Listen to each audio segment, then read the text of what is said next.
A má fase do Grêmio na segunda divisão e a instabilidade do Flamengo, apesar de ter vencido os últimos jogos, mas com muitas críticas dos torcedores, faz com que o antigo personagem seja revivido num curto período de afastamento do futebol. Sim, isso mesmo. Não são tão raros assim aqueles que começam a lembrar Renato Gaúcho e apontá-lo como solução ou como alguém que fazia o time jogar melhor, em momentos de total falta de memória daqueles que apelam para esse argumento. Nesse vídeo, nós vamos lembrar um pouquinho de qual era a situação do Grêmio e qual era a situação do Flamengo, quando o técnico de então deixou os dois clubes em péssima situação, jogando muito mal. E essa reconstrução, fica bem claro, não é simples depois da passagem do treinador por ambos os clubes. Vamos falar sobre isso nesse vídeo que tem o apoio ao patrocínio de Speech. Speech é o novo Fantasy Football. Um Fantasy Football no estilo Football Manager. Nele você pode escalar o seu time de acordo com a competição que vai disputar. No caso agora, o Campeonato Brasileiro continua rolando. Seus jogadores vão ganhar ou vão perder pontos de acordo com o desempenho deles em campo. E se você quiser montar o time vencedor, ou seja, aquele que vai ser o campeão, basta que você pontue mais. Tá? O jogo é de graça, tá? E você pode jogar por rodadas, não pela temporada inteira. Eu já montei o meu time para essa rodada do Brasileirão, você está vendo aí a minha escalação. E existem vários modelos, vários tipos de jogo. Você pode jogar contra seus amigos, em comunidade. O jogo tem as principais competições do mundo, além da Série A do Campeonato Brasileiro, tem a Libertadores, Champions League, Premier League e muito mais. Campeonatos da Europa que vão voltar em breve. E com o tempo, mais competições serão adicionadas. Série B, Copa do Brasil, Sul-Americanos, estaduais. Baixe o Speech, é de graça. Você faz o download no link que está aqui embaixo na descrição desse vídeo. Bem, você viu aí minha escalação, né? E deve imaginar, né, a escalação do Flamengo no fim de semana. O Grêmio empatou com a equipe do Vasco, quase perdeu, né? Até o Vasco mereceu mais a vitória na noite da quinta-feira em São Januário, com o estádio repleto de torcedores. Mas o fato é o seguinte, como o Grêmio vai mal, o pessoal começa a lembrar do Renato. Vamos falar do Grêmio primeiro, depois do Flamengo. Gente, vamos ser sinceros aqui. O Renato teve uma histórica participação no Grêmio, ganhando uma Copa do Brasil e principalmente uma Libertadores. Estava fora do mercado, como agora, já há alguns anos naquela oportunidade. Assumiu o time do Roger Machado, que ao contrário do trabalho atual, que não é bom, tinha montado uma boa equipe do Grêmio, mas faltava algo mais. E ele vinha num momento de queda.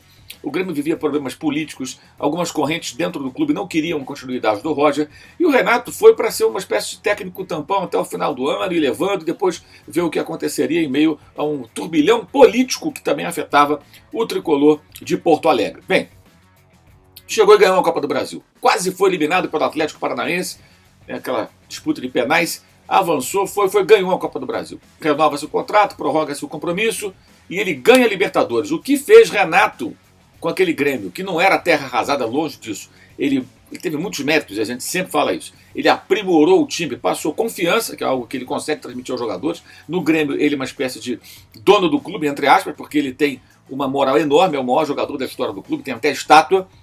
E jogadores que não produziam tão bem cresceram. Mudou o sistema de marcação e tal, fez ajustes que deram certo. A obra do Roger Machado atingiu seu ápice pelas mãos do Renato. Mas quando o Renato precisou fazer as intervenções necessárias para que o time evoluísse, um trabalho mais autoral, porque aquele time vai acabando, né? Os jogadores vão saindo, outros vão chegando, alguns não entram em fase não muito boa. Bem, aí a coisa desandou. Até 2018 o Grêmio jogou um futebol mais aceitável. Em 2019 você se lembra a maneira como ele foi humilhado pelo Jorge Jesus com aquela eliminação diante do Flamengo. Em 2020 foi atropelado pelo Santos do Cuca. Isso sem contar as eliminações para o Flamengo do Barbieri, para o Atlético Paranaense, por exemplo, em Copa do Brasil. Foi ficando pelo caminho nas competições importantes, classificava o time para a Libertadores, mas não ganhava mais nada, além de Campeonato Gaúcho. Desde 2017, o Grêmio não ganha nada além do Campeonato Gaúcho. E para fechar, em 2021, para quem não se lembra, o Grêmio fez aquele confronto preliminar da Libertadores, antes da fase de grupos, né, que o pessoal chama de pré-Libertadores, mas na verdade é a Libertadores já, só que é uma fase de classificação, exatamente como acontece na Liga dos Campeões na Europa. E o adversário foi o Independente Del Valle, que já tinha perdido seu técnico de então, de sucesso no clube equatoriano, Miguel Ángel Ramírez, que estava na época começando o trabalho do Inter, que até não deu certo. Muito bem. E o time equatoriano sequer pôde jogar em Quito, porque não eram permitidas partidas internacionais na capital equatoriana, onde normalmente manda seus jogos, por conta da pandemia do novo coronavírus. A chegada de estrangeiros tinha muitas restrições e tal, então mandou o jogo em Assunção, no Paraguai. Pois é, o Del Valle ganhou as duas do Grêmio do Renato. E o jogo em Porto Alegre foi assim, um banho. Uma vitória acachapante. O Del Valle foi muito superior, taticamente, estrategicamente, tecnicamente, se aproveitando de erros claros cometidos pelo Grêmio, especialmente na marcação individual, a perseguição aos jogadores adversários, sabe, os jogadores arrastando o Kahneman para fora da área para abrir espaço para chegar quem vinha de trás e finalizar, muito parecido com o que o Jesus fizeram no 5-0 em 2019. Ficou muito claro ali que o Renato não aprendeu muita coisa ou nada, ele e o seu auxiliar, de 2019, quando foi massacrado pelo Jesus, para aquele jogo em 2021 contra o Del Valle. Então, ele sai do Grêmio. Saiu deixando um futebol muito ruim e o elenco montado por ele, o elenco que foi rebaixado. As digitais de todas essas pessoas, dos dirigentes, todos os técnicos que passaram pelo Grêmio em 2021, estão no rebaixamento do time gaúcho. Inclusive a dele, evidentemente. Ele montou o elenco, ele começou aquele desastre do ano passado, o Grêmio está penando agora na Série B do Brasileirão. Bem, no Flamengo ele chega e encontra um time do Rogério Ceni, que podemos dizer tinha características do time do Jesus, do Domi e do Rogério. O Rogério trabalhou 10 rodadas apenas no Brasileirão no ano passado, gente. Foi demitido de forma covarde pela diretoria do Flamengo, no meio da madrugada, um absurdo. Depois de ficar durante a maior parte dessas rodadas sem vários jogadores por conta de Copa América e convocações de jogadores, além de lesões. O Flamengo jogava totalmente esfacelado. Quando o Renato volta, volta ao Flamengo, porque ele volta como técnico, havia sido jogador no passado, de muito sucesso, evidentemente, todo mundo sabe, retornam vários atletas. O Arrascaeta até jogou no segundo tempo do último jogo do Rogério Ceni, que foi contra o Atlético em Belo Horizonte, e até perde um gol feito no final, era o gol do empate. Se ele faz aquele gol, de repente as coisas até mudam, mas o Arrascaeta perdeu o gol. Estava sem ritmo, estava voltando da seleção do Uruguai, depois de um período de mais de um mês, aproximadamente um mês, né, da Copa América. Muito bem. Então, o Renato chega, voltam os jogadores, o time tinha uma forma de jogar. Era um time campeão brasileiro, campeão da Supercopa, campeão carioca, campeão da Taça Guanabara. 4 taças ganhas com o Rogério Ceni. Então, ele não mexeu muito. Deu, de novo, aquela coisa que funciona com o Renato. Motivação, confiança. O Michael, que já vinha se recuperando com o Rogério, desde o Campeonato Carioca, quando foi líder de assistências e vinha crescendo, explodiu, até porque o time passou a depender mais de um jogo intuitivo. E o Michael é o cara do mano a mano, do combate individual ali, ele contra o marcador. O time passou a jogar mais assim. Mas vamos lá. Essa partida do Paulo Souza contra o Fluminense no final de semana, muito criticada pela postura retrancada do Flamengo, a retranca danada do segundo tempo, e críticas pertinentes, foi mesmo na estreia do Renato contra o Defensa e Justiça na Argentina. Você se lembra? 1-0 gol do Michael, gol espírita, um chute maluco ao dentro do gol. Foi assim também que ele venceu o próprio Atlético Mineiro por 1-0 do Maracanã, 1-0 gol do Michael. Uma retranca danada no Maracanã. Ou seja, o Flamengo jogou dessa maneira covarde, como jogou com o Paulo Souza, com o Renato, em algumas ocasiões. Na primeira partida, inclusive. E o Flamengo conseguiu alguns placares elásticos, goleadas, muito em função daquilo que ele herdou. Porque quando precisou mexer, perdendo jogadores por convocações, vivendo os mesmos problemas e dificuldades que o seu antecessor viveu um pouco antes, a coisa desandou.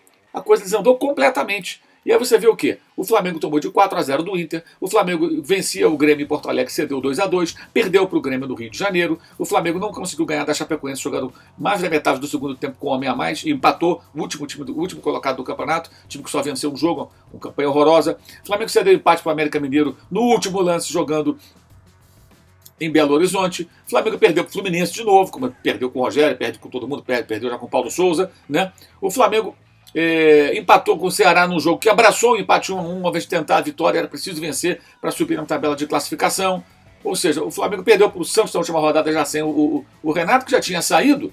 E já tinha saído por quê? Né? Já tinha saído justamente porque ele perde a Copa do Brasil ridiculamente, uma atuação pífia para o Atlético Paranaense, e perde a final da Libertadores para o Palmeiras, jogando um jogo totalmente intuitivo. O time era muito desorganizado. Mas muito desorganizado. E o Palmeiras, do Abel Ferreira, era um time mais estruturado, mais organizado, acabou ganhando no erro individual, mas com um elenco até inferior ao do Flamengo, mas tinha o trabalho de um técnico. O Flamengo tinha o quê? Um jogo intuitivo. Com 8 minutos, Davi Luiz estava tentando um lançamento para a área, que o time nem saída de bola ele tinha. Muito parecido com o que vimos na Taça Guanabara, no Campeonato Carioca, na segunda partida final, segundo Fla-Flu, Flamengo do Paulo Souza, naquela crise dos jogadores. Só que não havia crise do Renato com os jogadores, havia um time mal treinado. Os trabalhos recentes do Renato não foram bons. Que a fase final do Grêmio é passagem pelo Flamengo, salvo momentos. Então a narrativa de que era melhor com ele e tudo, não caiam nessa.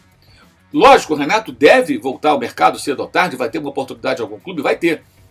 E tomara que ele consiga sucesso, que ele volte reciclado, volte com novas ideias. Ele pode muito bem fazer o seu trabalho, tem muita lenha para queimar. É um homem que tem 59 anos, pode muito bem trabalhar por um bom tempo no futebol. Mas vamos combinar. Os últimos trabalhos, a reta final do Grêmio e a passagem do Flamengo não foram boas. Comparar os trabalhos atuais aos dele, recortando os melhores momentos do Renato, para comparar com os piores hoje do Paulo Souza, do Roger, ou de quem quer que seja, não dá. Essa não cola. Não cola mesmo. É uma narrativa falsa, mentirosa, que ignora os piores momentos do Renato, tá? E vende uma ideia que só interessa aos amigos. Porque interessa a quem isso? Vender essa falsa narrativa. Cabe a você ter memória. Você pode detestar o trabalho do Roger, pode achar péssimo o Paulo Souza, mas achar que o trabalho do Renato era melhor, era bom, recortando só os melhores momentos? Pense no geral. Lembre de tudo. Lembre dos 3-0 que o Flamengo sofreu contra o Atlético Paranaense do Maracanã, uma partida medonha. E da eliminação para o Del Valle com o Grêmio. Ele foi batido 2 vezes na mesma Libertadores, inclusive, né? Sem contar os anteriores, 4-1 do Santos, o 5-0 do Flamengo e por aí vai.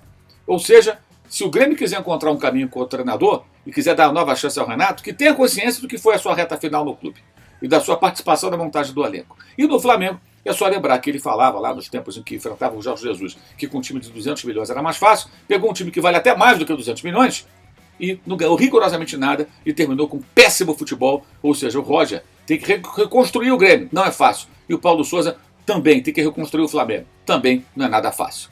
Lembrando a você que esse vídeo tem um patrocínio de Speed, o novo Fantasy Football. Faça o download aqui no link que está na descrição do vídeo. E também, claro, lembrando todos os nossos destaques que já passaram aqui durante o vídeo, como o nosso canal de cortes para você fazer a inscrição, o nosso clube de membros do qual você pode e deve participar para apoiar o nosso jornalismo, apoiar o nosso trabalho aqui no canal, né? O Uso 360 com os produtos, as peças promocionais do youtube.com/MauroCésar, canecas, camisetas, enfim.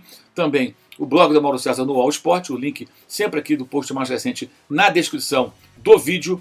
E, claro, também a Piggyback, onde semanalmente eu escrevo sobre futebol. E na Piggyback você pode participar. Você vai encontrar 2 links aqui embaixo. Um para o texto mais recente, né, na Piggyback, e o outro para o como participar dessa nova plataforma de conteúdo, onde semanalmente eu escrevo sobre futebol. E lembrando que neste domingo, após o jogo entre Fortaleza e Flamengo, na verdade Flamengo e Fortaleza, também Palmeiras e Atlético, jogos importantes das 4 horas da tarde, estaremos aqui em mais uma live aqui no canal Batendo Papo com você.